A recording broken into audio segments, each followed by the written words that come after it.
Перед началом просмотра обязательно поставьте лайк и оставьте свой комментарий. Они нам очень важны.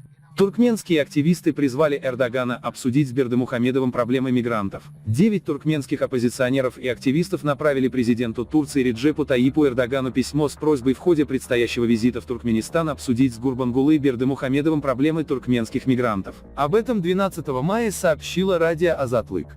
Авторы письма указывают на невозможность обмена просроченных загранпаспортов, а также на факты преследований туркменских оппозиционеров в Турции. На активистов оказывают давление, требуя прекратить оппозиционную деятельность. Обозреватель по вопросам Центральной Азии радио «Свободная Европа» Радио «Свобода» Мерхат Шарипжан выразил сомнение в том, что Эрдоган отреагирует на обращение. По-моему, Эрдоган едет в Туркменистан обсуждать экономические вопросы и отношения между двумя странами. А когда обсуждаются экономические вопросы, обычно вопросы прав человека отходят на второй план, заявил он.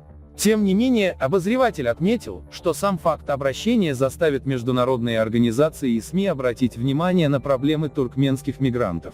Турция до эпидемии коронавируса и закрытия границ являлась самым популярным направлением трудовой миграции у граждан Туркменистана. Власти неофициально не одобряют миграцию. Туркменские посольства и консульства не обменивают просроченные загранпаспорта, а в случае возвращения на родину мигрант рискует попасть в черный список и уже не вылететь обратно за рубеж. Поэтому многие мигранты невольно становились нелегалами. В период пандемии эта проблема обострилась. Вывозных рейсов организуется мало. Мигранты даже при желании не могут вернуться в Туркменистан и обменять паспорт. Но дипломаты все равно не начали продлевать паспорта. Вместо этого они стали выдавать мигрантам временные свидетельства, которые не решают проблему нелегального статуса.